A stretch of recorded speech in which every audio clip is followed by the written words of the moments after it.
And welcome to the BMC TruSight App Visibility Manager webinar. Today's webinar is being recorded. At this time, I would like to turn the conference over to Kristen Baskett. Please go ahead. Thank you. Good morning, everybody. This is Kristen Baskett. I am the Performance and Availability Solutions Marketing Manager for BMC Software. I'm really excited to have you all on the call today. It looks like we've got some current customers, we've got some partners, and also some new friends in attendance. So welcome, everyone. Today's topic is going to be, as she said, TruSight App Visibility Manager and how we redefine application performance management with this solution.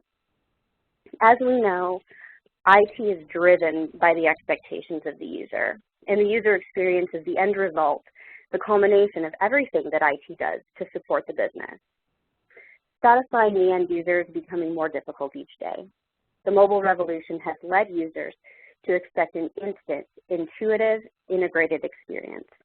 And IT has to keep pace with the behind-the-scenes complexity that's inherent in delivering this ideal user experience, or they risk losing these customers to the companies that can. TruSight App Visibility Manager gives IT the insight and the clarity to manage this complexity. This unprecedented visibility from device to database evolves the company into a user-centric enterprise, and that's what we're going to talk about today. I have two really great technical presenters with me this morning, Scott Penn and Sheffield Wong.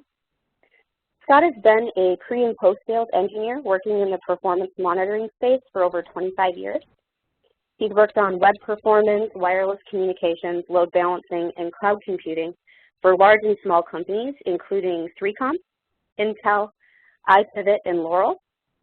And he joined Coradiant in 2004, which, as many of you know, was acquired by BMC in 2011. And since then, he has helped launch the integrated BMC APM solutions. Sheffield Wong, also joining us this morning, has been with BMC for 5 years now as a software consultant, and he's been primarily supporting the application performance management space. And prior to coming to BMC, Sheffield was actually with Scott Penn over at Coradiant. So welcome, gentlemen. We are very excited to have you today. We have a lot of great material to cover, and we know that all of you are going to have wonderful, insightful questions. So please submit those questions through the chat function, and we will cover them in the Q&A session at the end of the presentation.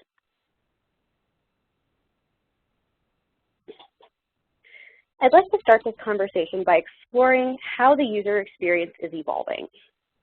We live in an always-on world, and we expect just that, for it to be always on. What does this look like to users today? In the last 5 years alone, the perception of good web performance has gone from a load time of 4 seconds to just 1 second today. And as you can see here on the slide, the average web page load time is actually 6 seconds. So there's a disparity here, and it causes a lot of problems. Google and others have learned this the hard way. Just a half a second delay caused a 20% drop in traffic for Google. Half a second delay killed user satisfaction. We've established that users refuse to wait for service. Now let's take a look at the changing way that these services are being consumed, and it's mobile devices. And this shouldn't surprise any of us if you think about the way that we interact with our B2B and B2C applications today. There are 10 billion connected devices today. By 2020, that number is going to double. In 2020, this will be a $1.2 trillion market. This is serious growth. The frightening part is that 71% of IT leaders see mobile as absolutely transformational for their strategy, and only 18% of those leaders have a comprehensive way of dealing with it. This is a recipe for failure for companies who are unprepared. But it's also a recipe for success for the companies that are. And that's our goal today. We want to teach you how to be prepared to handle this mobile evolution. Given all of this, how do we measure service quality, especially when applications and services are becoming so incredibly complex? Here's the moral of the story. The people who rely most heavily on these applications could care less what the complexity inside the organization's IT infrastructure and applications looks like. The application is a black box to them. They care about how the service is performing, and they care about their ability to quickly and easily navigate through their site or through their application to complete a transaction successfully.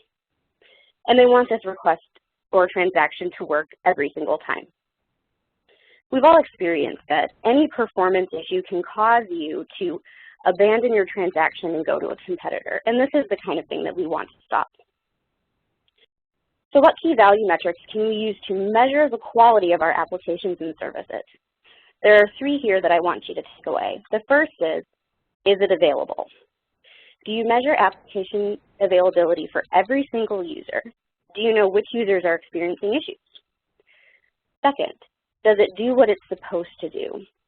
Do you know if all of your user transactions are completed successfully? Do you know if they're completed without errors? And if they aren't, do you know which ones are failing and how frequently they're failing? And lastly, is it quick and is it responsive? How do you measure application performance? Is the performance consistent for all user transactions? Do you know if the performance has changed or degraded recently? The most logical place to start measuring these service quality metrics is by looking at the performance from the end user perspective, from the outside of the data center looking in.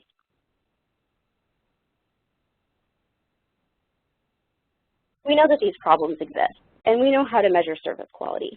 The next challenge, of course, is figuring out what's actually causing the problem. Applications today are much more complex, dynamic, and distributed. This is due to the virtual and cloud technologies and the myriad of options available for deploying application components, whether it's on-premises or off. This presents yet another challenge for most organizations. It simply takes too long and too many people to resolve problems. IT teams are struggling to prioritize and isolate the cause of these issues and take corrective actions. This is due to the reactive, manual, and inefficient processes that they have in place today, and we can fix this. The BMC actually conducted a survey, and when surveyed about their top challenges, IT indicated that for 55% of them, they identified that their biggest challenge is the time it takes to resolve their problems. 52% say that their top pain point is getting stuck in firefighter mode. 40% say it takes too long to isolate problems, and 4% cite lack of end-user visibility as their top IT challenge. So what's the point? We must transform the traditional approach to application monitoring to one that reduces costs, increases availability, and ensures quality of service for our customers. The good news is BMC TrueSight App Visibility Manager has everything you need to do just that. And to tell you all about how we're going to go about that is Sheffield Long. Sheffield, it's all you.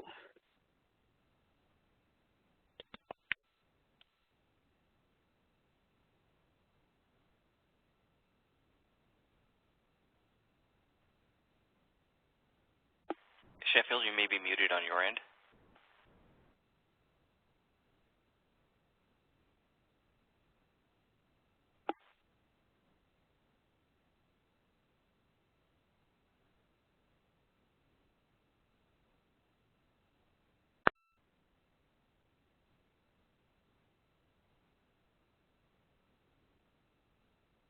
Sheffield, please check your mute button. We are unable to hear you.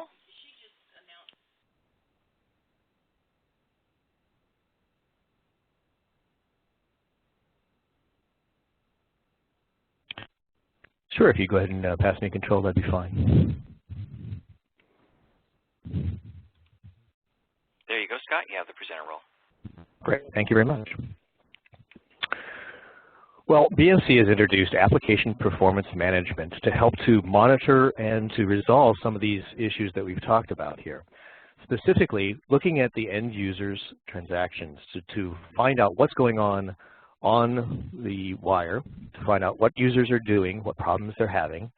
Also to do transaction tracing, which is the ability to see those transactions that customers are doing or clients as they hit the website. Where does it go in the infrastructure hop to hop, and be able to follow the application stream to see where the data is going. Then when you find application problems, to be able to deep dive into the application itself to see what method calls were being made, what exceptions might be being thrown by the code. So it gives you that root cause code level instructions that you can go back and find and fix problems.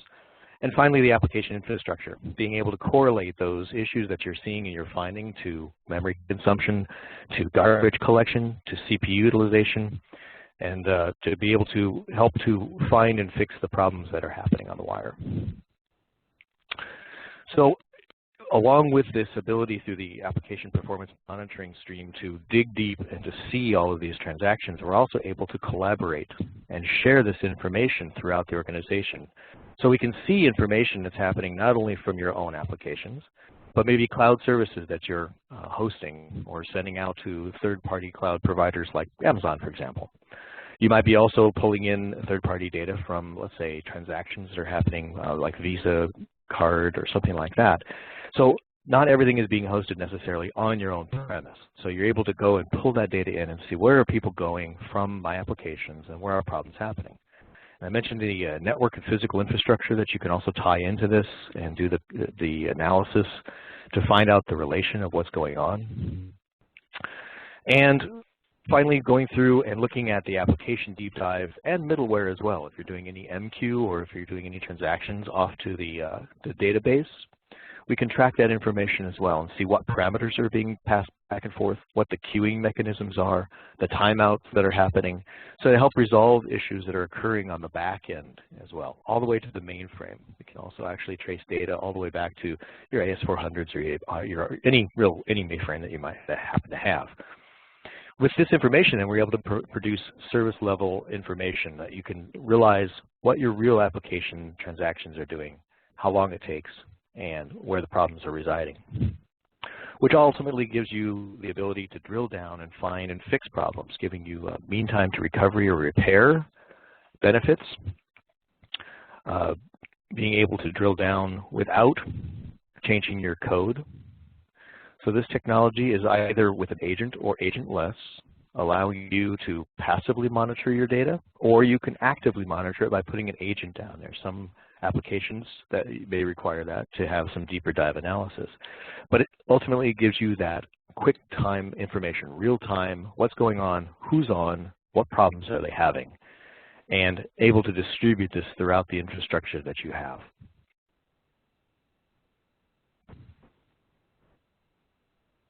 Pause for a moment and ask if Sheffield. Hey, thanks, Scott. Okay. Yep. Sorry, guys. Just had a dial-in issue earlier. So to kind of continue on what Scott was just saying, when we're looking at real-time, real user monitoring analytics, and what we really want to do is we want to focus on, the actual application response, right? We want to capture what the end users are actually doing in real time, and we want to do this in a very quick fashion, right? We don't want to intrude on the actual application flow. So what we're looking at here is sort of a virtual appliance and also a physical appliance option where you can basically tap right into the network to kind of collect all the packets that are going through that are measuring what your actual end users are doing. As you can see from this type of technology, because it is passive, you don't really need to change any of your code. You don't have to instrument anything. Everything is done in real time. So there's a lot of value in implementing such a technology in itself. Okay, so as you can see here, as the users are communicating or as they're transacting with your application, all the packets are captured, and then we're basically restitching the entire session back into real time so that you can view what is actually going on with this end user. Okay. Once you have the data captured, what's really interesting about this type of solution is that we're able to learn what is the behavior of your end users, right? So as you can imagine with applications, you have not just one user, but you have thousands or even millions of users using your application. So it's really important to understand, as they're going through your application, what are the baselines, right? What is normal for the amount of people going to your site at this specific time of the day versus this specific day versus the week. And also we want to understand what the performance levels are, right? If they're, usually getting a 3-second, response time latency on a Monday morning, we want to compare that with previous Monday mornings as well. Right? And then last but not least, we want to understand the number of errors, right? We want to make sure that, on any given point in time, we want to make sure that the error rate is not higher than normal. And in order for us to do that, we need to baseline, right? So that's a very unique capability with the product, is that we're able to automatically baseline what is normal for your specific application. And once we've detected that, errors are higher than normal, or, there's a slowdown at a specific time, or if there's a sudden drop in traffic, for instance, we'll automatically raise that incident, right? And we'll alert your team. Once you've alerted your team, the next step is to localize this problem, right? We want to understand, well, if there's an incident, we want to understand during that specific time period what is happening before and what is happening after. We also want to understand who are the users affected. Are they all coming from a specific geolocation, or are they all from a particular ISP, right? We want to be able to identify those within the product, right? And that's how we, sort of kick off that workflow to start troubleshooting.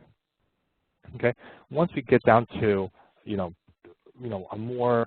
smaller subset of all the users are having problem, we want then to continue down this path and start to drill down into more details, right? We want to understand every single object that was loaded, every single page this user particularly viewed, and we want to identify why this particular page was slow, and we want to see what those objects are, and we can most likely see all the error codes that might be associated with it as well, right? Because again, we're looking at everything on the wire, we're seeing the payload, we're tracking all the HTTP error codes, so we're able to give you a lot of detailed information to make an educated guess in terms of what the next step is. Okay, and then finally, once we have this narrowed down, we can pull different reports. We can understand, is this problem, just a one-off situation, or is it also affecting many other sessions as well? So we have the ability to report across all sessions, and you can also search against this data as well. Now, once you have this data, you must be thinking, where do we actually present this, right? So there's an application operational console. It's a single integrated console. It basically, marries the front-end monitoring versus the back-end monitoring, which we'll cover in just a second. The reason behind this type of, a console is because we want to be able to link all the metrics together in a single spot. We don't want you to have to, jump from one console to another console. We want to make that whole process of troubleshooting, no matter which tier you're actually, trying to get some understanding on, to be mirrored across all tiers and to show everything in just one single screen. Okay, and you'll quickly see that this type of technology is non-intrusive. So what this basically means is that everything is auto-discovered. There's no changes to your application required. We'll be able to follow the hop-to-hop communication all the way from the end user all the way to your database level. Okay. So as you can see here on the right-hand side, and Scott's going to jump into a demo later on to show you this live, but we have this sort of more of a high-level overview in terms of what each tier is doing and the health of it. Based on these color codings, right? So you have end user tier, you have a content delivery tier, and then you have a web tier. But then you also have, more of what we call application deep dive, where you can continue on down this path to see what is exactly executing on the back end and how each of those execution was executed, whether there's any errors, and how long did each of those tier take. Right, so again, there's database tier, there's external services, there's also a business tier. When we clicked on, let's say we clicked on application tier, it kind of blows up this, what I like to personally call, it's kind of like a subway map. It kind of continues on down this path of, whether this particular JVM communicated with another web services, whether there was a JDBC call to a database.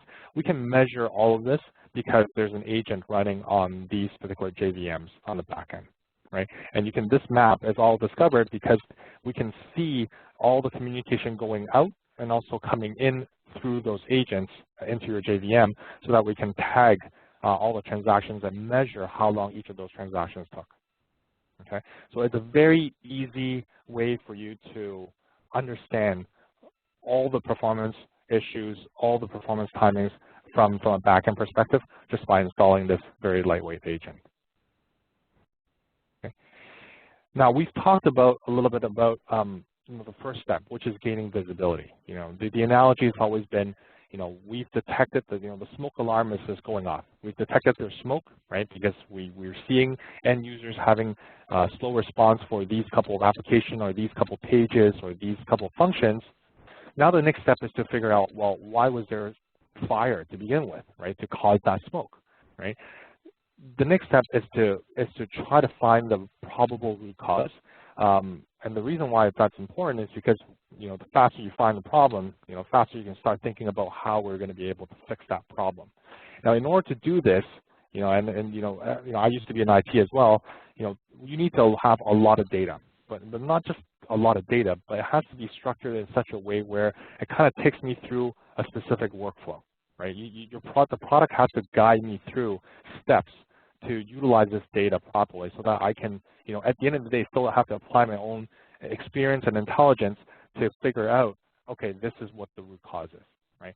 But this product, and it's been around for a long time, this workflow has been tweaked numerous times to help you get to that stage really, really quickly, okay?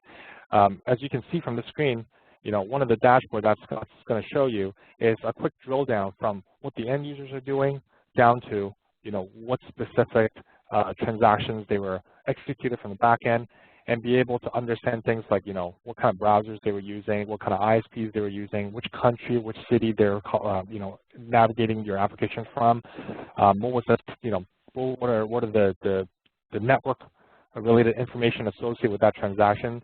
For instance, are there a lot of TCP retries? Are there a lot of out of order packets?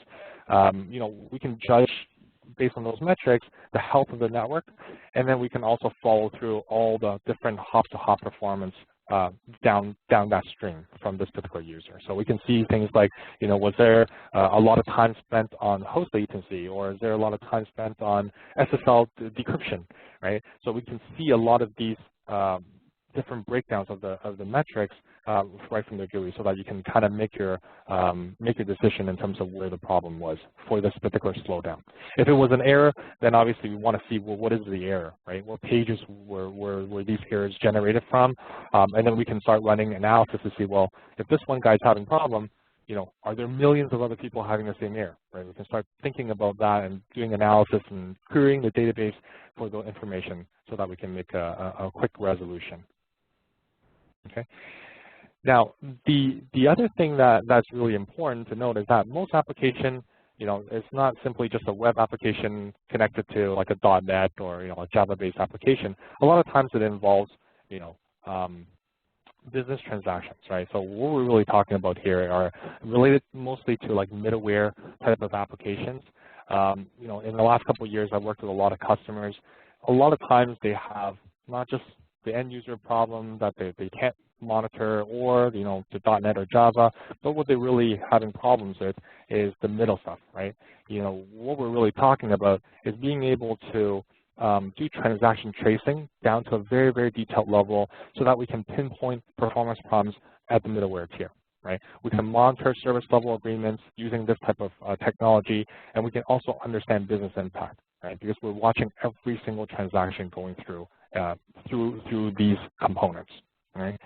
And if you take a look at this, this is sort of the picture's kind of small, but again, it is also sort of like our previous subway map, if you will. But this type of view is very, very important, because what we want to do is we want to be able to follow this chain from front to back, so that when any one of these components are failing or slowing down, or there's transactions queued up, right? We want to be able to understand and see this live on a dashboard, right, to show red, and then we can start troubleshooting to see, well, why is it queued up in this specific spot? And that's basically the value of this product, is to be able to instrument these rather quickly and to be able to offer value in a dashboard-like fashion. Okay, so we talked about a little bit about this type of architecture earlier with the appliance right here. All the stuff that we talked about afterwards were agent-based, right? So you install an agent on each of the tiers in the back, and it's going to be able to auto-discover the transactions for you, right? And again, as the transactions are going through, what we're able to do is quickly identify, because we're measuring all the hop-to-hop performance. When something actually goes wrong, we're able to look at and isolate that problem, right, really quickly through the dashboard, and we're going to be able to troubleshoot and understand the impact on these failed transactions against, in terms of, missing SLAs or in terms of a revenue loss. We can tie that back to that using our reporting engine. Okay. Now, when we talk about, middleware tier, there's primarily 3 main types of middleware technologies that we support. Right? There's message queue, which, for example, are IBM MQ. There's ESBs or Enterprise Service Bus, like IBM Data Power. And then the last ones are the most common ones, which are application servers such as WebLogic, WebSphere, Tomcat, JBoss. You name it, we support it. And the idea here is that we proactively identify these middleware transaction problems. So we talked about slowdowns. Most of the times I've seen there are slowdowns. Right, so let's say the transactions are, every time the transaction goes through, it takes only a couple milliseconds, and then now it takes 100 milliseconds. So that would be identified and flagged down as a slowdown. We will then automatically send these into alerts to your team, and these administrators will basically log into the product, look at each of those slowdowns, and they can follow the hop-to-hop performance to identify where the slowdown is. Right. So again, this is a graph kind of measuring, average elapsed time by component, the transaction rate, so you can see, the statistics in terms of this particular component or the transactions going through it. Okay. Now, the last couple of slides that I want to kind of quickly talk about is how we're able to deliver this end-to-end visibility. So as you can see here, in version 2.6. What we've done here is kind of integrate everything that we've developed over the last couple of years into a single console, right? At the end of the day, you're not just looking at application performance management data. What do you really have to look at? These applications are running at the end of the day on infrastructure. They're running on servers, they're running on switches, right? So there's a lot of different moving parts underneath this. And the state that a lot of the customers I talk to are what they're trying to achieve is they want to piece together this APM data with the underlying infrastructure data, right? Once you're able to do that, what you're able to achieve is you're going to be able to move from a mean time to repair to mean time between failure to improve customer satisfaction, right, and quality of service. So again, how do we do this? Right? If you look at this type of graph, a lot of times when we're dealing with infrastructure type management, a lot of times the thresholds are set statically. If it increases, if CPU goes above 70%, send me an alert. If storage goes above a certain amount, send me an alert. This doesn't really work too well in an application-specific world because, as you can imagine, application volume, the end users coming in, goes up and down, right, over Monday to Sunday, and at every single point in time, it doesn't really, the pattern. There's a pattern to it, but it's not. You cannot do this with a static threshold. Everything has to be dynamic. We got to learn what is normal for your response time for your specific application. So as you can see here, once something deviates from the norm, we want to send you an early warning alert, right? Because what this will allow you to do is it will allow your team to be much more proactive. Rather than, if it does actually cross 5 seconds at this threshold, then, that by that time it's going to be too late, right? We want to be able to alert you to say, hey, based on this trend, it seems like there's a standard deviation from the norm. It's deviating slightly, so you might want to take a look at it so that, we don't ever get to a point where it actually really does plus 5 seconds, and then at that time you're going to have a much worse situation than before. Right. So how do we tie all this data together, right? So we're getting application performance management type of data, right? So we're understanding the end user's latency. We're getting, application level type of data. We're measuring the transactions on the back end. We're getting the middleware stuff, right into this, and we're also getting all the infrastructure events, right? So we're measuring, your typical CPU memory utilization for each of those servers. We're getting events from your networking gear. We're collecting all this information.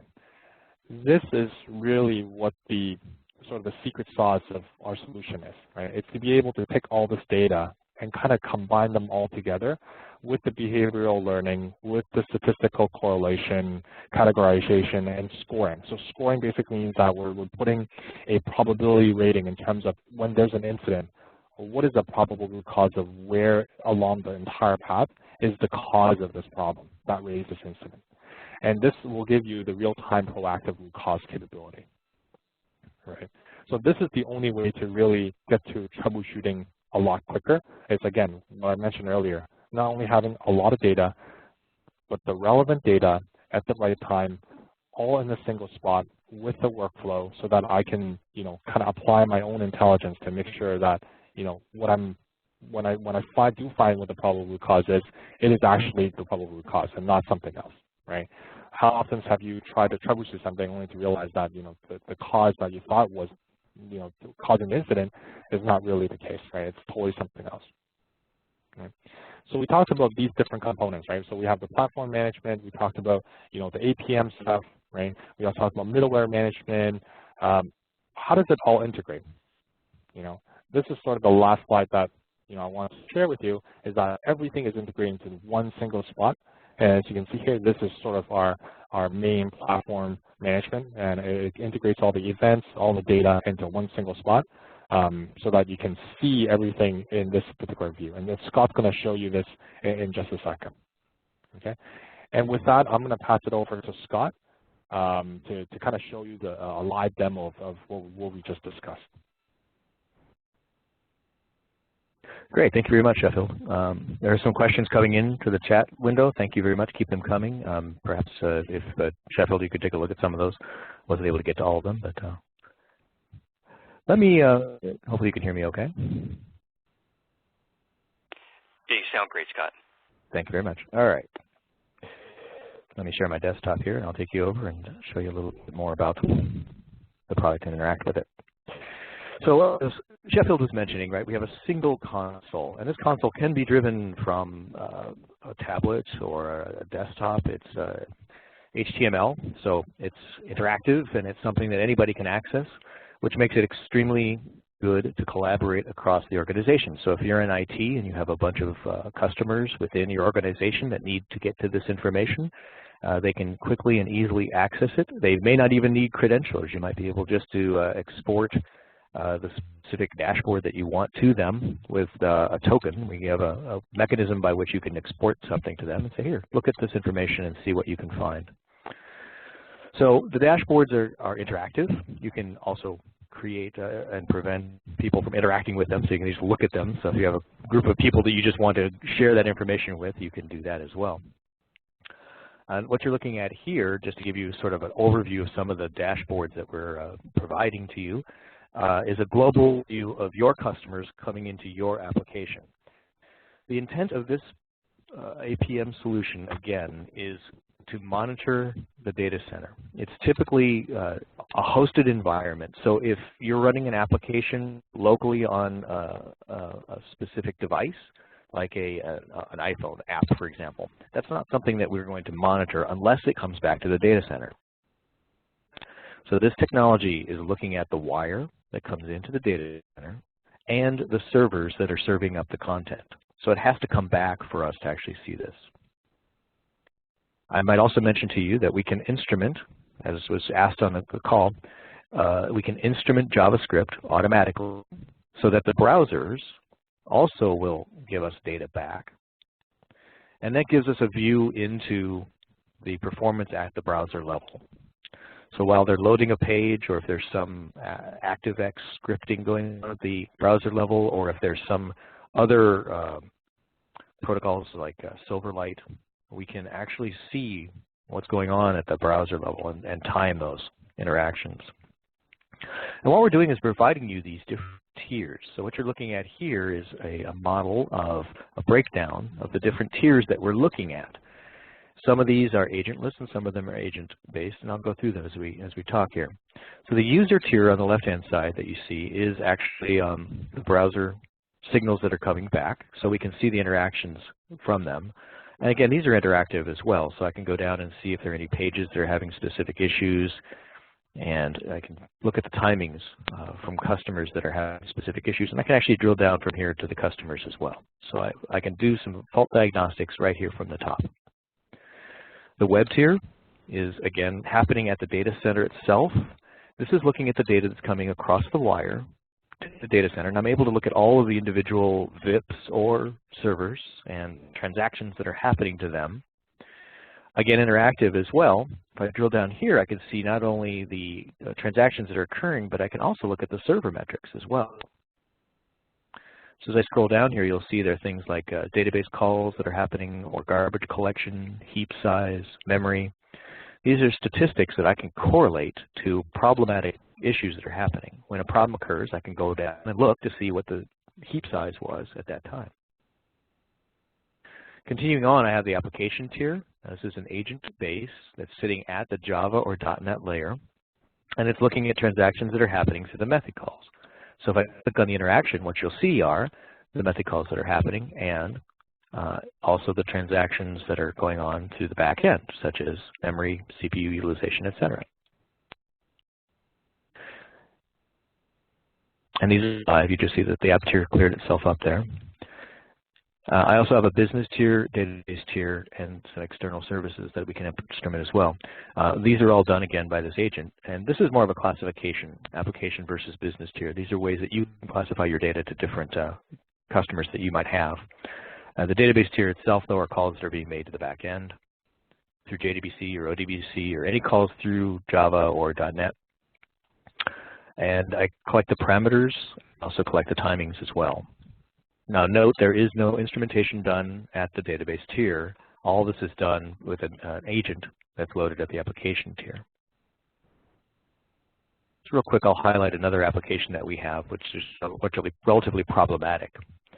I can scroll back through time over a large duration of time and look at issues that were happening, such as services that have been brought online or taken offline or dropped completely, and I can step through there and help isolate and find problems. This is one of our interactive menus that allow you to see a very good global view of the service that you're delivering to your customer. And again, from a collaboration standpoint, the people that are within your organization can have a distinct view of what's interesting to them. If they own one of these tiers or are responsible for one of these tiers, they can drill specifically to that tier and find out what's going on. Now I'm going to take you real quick and focus on the end user experience piece. Now, I was recently at a customer and I don't know much about their application, but with this device I can easily plug this onto their wire at their data center, and with a little time it goes out and it learns information about the application. So I can figure out very quickly who's on, what's going on, without having any previous conceived knowledge of what the application is really doing. And we do this, I'm bringing you over to this thing called the reference lists. This is part of the learning process that the end user experience piece goes through, which is to look at all of the activity that's going on through the wire. And I can see information about, for example, what browsers are coming in. And with this information, I can easily differentiate mobile users versus desktop users. That's one of the ways I can do that. I can also look at clients that are coming in, and I look at who is hitting the site, perhaps maybe more than others. In this particular case, I was at one of our customer sites just recently, and they had some internal tests that were running live in their production, and they shouldn't have been. And what that was happening, you could see the clients that were kind of pelting their site. So that was great interest to them. And again, I can see information about the URLs that are happening. With this information, I can very, very easily now construct well, show me the worst things that are happening. I now know what browsers are coming in, what URLs are coming in, what clients are coming in, and I can construct mechanisms to say, all right, let me see these in a grouped fashion. I want to isolate a specific group of users or a specific group of applications. And that's how I can easily construct something like this global map. Because I know where customers are coming from, I can see, all right, where are my customers coming from and who's having problems? In this particular case, you're looking at a graph that's showing the red indicates slowness that's occurring across regions. And again, another good diagnostic is when you have a global organization and you're hosting your site throughout that organization, or even the public, you can see problematic sites that are occurring and isolate them and find, well, is the problem because of their network connection? Or is the problem because of the application? And this stops the finger pointing. And that's one of the keys to this product, is it allows you to isolate where is this problem, who's having this problem, and stop the pointing and saying, well, it's the network, or it's the application, or it's the server. Very, very common when that happens. I'm going to take you through a very quick example of a diagnosis that I might take. So now that I've explained to you that I'm collecting all this information, I'm able to chronicle this information. So here I have a dashboard that's giving me a small historical representation of data. And as a matter of fact, it's just over the last 48 hours. So my situation is that we have an application that's been running in our environment. Let's say I'm hosting this application and customers have been complaining, and so we released some new code to fix in our Agile environment. We just released the code on Thursday to see if we could fix it and went back to see the results of it. They deploy the code, and it, as you see here, the red is bad, right? This bottom line indicates yesterday's performance. And the two graphs you see at the top are issues that are happening. These are errors that are being transmitted out to the customers. The second graph is performance, so it's latencies that are happening. What I see here is I started to inject errors to my customers. They were having problems. So we took the site offline for a little while to investigate it, brought it back up again, and now it continued getting worse and worse and worse until finally we had literally 100% of errors. The site just came to a complete stop. So we took the site offline, we did some code development, and we redeployed it just yesterday afternoon. And here we see then the transactions that were happening, and certainly they improved. We fixed that bug in the code, and we got the green now shows that our errors have reduced greatly. So we're now producing good applications to our customers. However, if I look at the bottom graph here where I have the performance, and again, you see it degraded proportionally with the errors that we were producing, meaning that this was also slowing down to the point where it actually crashed. As we introduced the new code and brought the site back up again, you see performance actually started to degrade a little bit. So we're still not out of the weeds. We have some performance issues still that are happening, almost to the same amount that we had throughout the day yesterday. So I need to take that back and look at that again to find out what's going on. But the key is that we did solve the application issues. Now we're looking at the performance issues. And this is the kind of isolation that you can do. And I can actually interact with these and drill down now. And this is the real crux of what we're collecting. I can see another historical report view, which will show a graphical representation. And I can break down that performance into percentiles. So I can see really how bad is it and who is impacted by that. Or I could drill down to these sessions.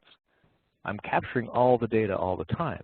So I can see, well, I want to see who was impacted by this and what were they doing that had the poor performance. Part of my diagnosis process is to figure out, well, which applications are slow. So I see here my users that are on. I might do a check for you.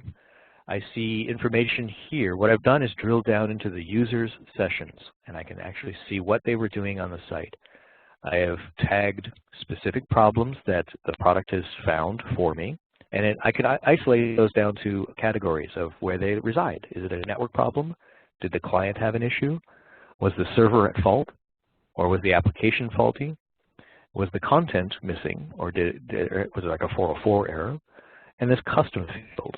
And you see the custom field is something of my own creation that I can go back and say, well, that's that maintenance message that we send to customers, or that's a specific error that I'm trapping as an exception, and I want to see that.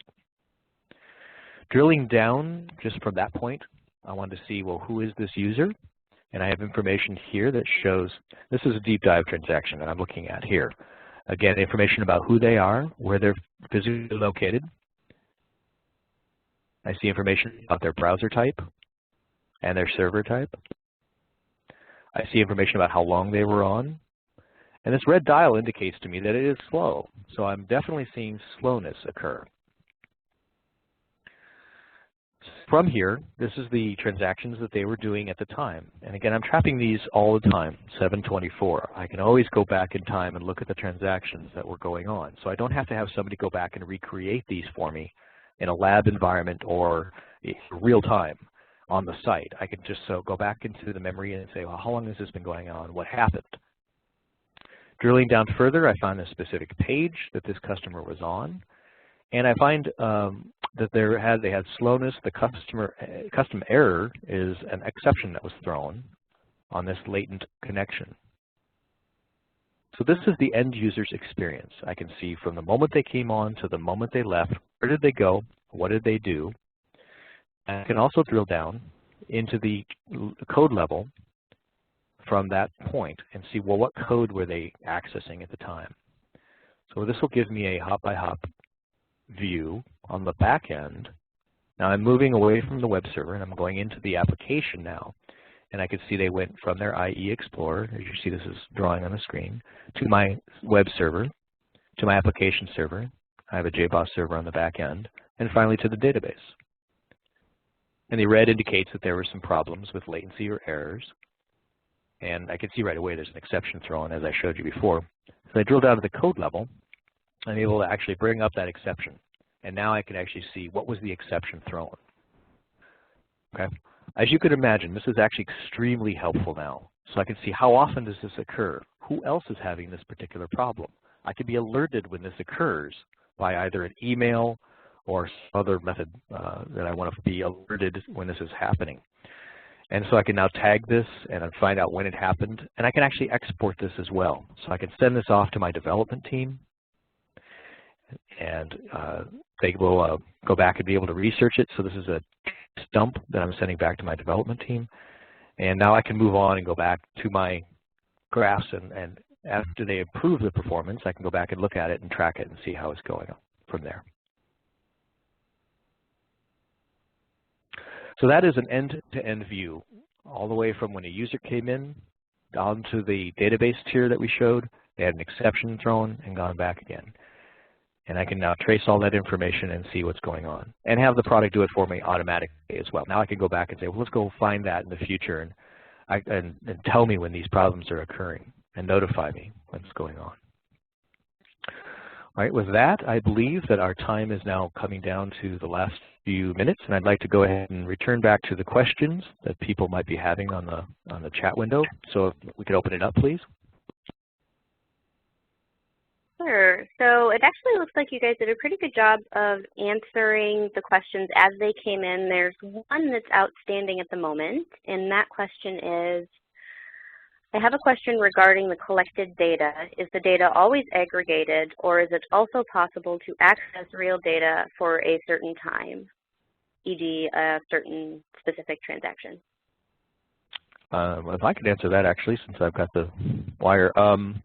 We keep all of the data. So when it comes to all of the end user transaction data, we keep all of that raw data of what page they were on. There's actually, if you remember the reference list that I showed you of who was on what browser type they had, our database retains that information, and you can offload that and keep that for a very long period of time. We also have an analysis engine that will go back and I can query that data. But that data is retained. The application information is, we only do the trace stack when there's a problem, and then we also can retain that as well and do that correlation. So hopefully that answered the question. Okay. It looks like I just had one more come in asking, does it monitor 100% of data or 100% of all transactions all the time? That's a great question. It does monitor 100% of all the transactions all the time. Again, in the case of the end user's experience where you saw the pages that people were going to, it actually captures that and stores that information. When it comes to the applications, the Java or the .NET transactions, it does monitor all of the transactions that are coming in, but there are millions and millions of calls that are being made, so we don't actually store those. As a matter of fact, that's what makes this product production ready, because it only will store a transaction that is at fault. If it's slow or if it has an error, it will trap all of that stack data that I showed you, and it will retain that information. But it does monitor every single connection that comes in and determines if it was at error or had a performance problem. Okay. Questions are just rolling in for you. We're lucky. I thought we weren't going to have any. Do you understand Siebel transaction protocols as well? How deep can you dive to analyze Siebel protocols, Siebel log files, perhaps down to locating the SQL statement taking too long? So this one, I might ask maybe if Sheffield has some experience to step in, but my experience has been we don't have anything specific to Siebel. If it's running a Java engine 1.5 or above, we can track that information just like we would any other application. But we don't really have anything custom to Siebel. I asked maybe Sheffield if he's had any experience with that, but I don't know of anything specific to that. Yeah, I was just going to say, probably not directly with the Siebel protocols. I mean, with synthetic monitoring, with our Borland SOAP Performer stuff, we might have, we got to look up whether they have a support for that protocol. We can possibly use that to monitor those type of transactions, but it's more from a synthetic point of view. And on that point, I didn't actually mention this in the demonstration, but there are multiple places which we test, and one of those I showed you, the end user experience monitoring the wire. One of the others is the agent on the back end monitoring the .NET CLR transactions to the database. And as Sheffield just mentioned also, we do have a synthetic mechanism which is hitting the site from either inside or outside of your organization.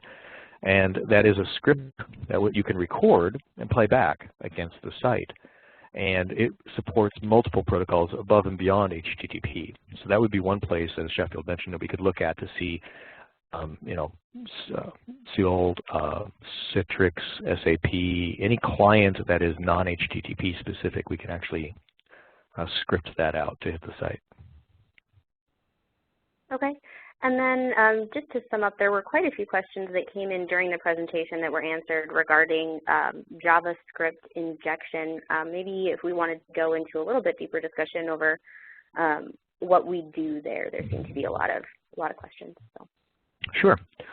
First of all, I might mention to you that several types of monitoring tools out there. That is the main and only mechanism that they use to monitor the end user experience, is by injecting a bit of JavaScript into the outbound connection, which goes back to the browser and sends signals back to their code. We also do JavaScript, but we also have a lot of other methods, like I showed you with the end user experience and the application monitoring back end. The JavaScript that we use is augmenting that. So you don't have to use it. You can use it. It's automatic. What happens is that you have a sliver of JavaScript code, which you can customize. But what it will do is it will send the JavaScript to the browser. The browser will execute that on the load. It's loading the page, and we will time elements on that page. Send that back to our end user experience management tool, and it will integrate those timings into the session like I showed you, where you saw the page timings. In there will also be the browser timings as well. And so it's done with an automatic injection of a script. Okay. I have another question that came in around TMArt. And they're asking, I use BMC TMArt to check the availability of my applications. So I use monitors to check my applications every 5 minutes or so. Does your new real-time software replace usual softwares that I use that use manually created monitors? That's a very good question. The answer is it doesn't replace that. We still have that mechanism. So TMART is now synthetic end user experience management. We've taken TMART and moved it into this single console that we showed you. It uses the exact same scripts. So if you have scripts that exist right now in TMART, we would just import those scripts into our synthetic EUEM console, and they will execute just like they do now. So if you have a script that hits the site every 5 minutes, I will continue to do that. I'd also continue to monitor that with end user experience monitors so I can see the hits coming in and separate them and say, well, these are the synthetic versus the real users. And there's great value in doing that because you want to see something consistent that you know is happening from a specific location. So I can separate those synthetic scripts and look at them.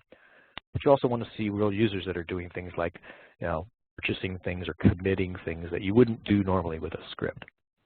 So synthetic end user monitoring is the next generation of TMART.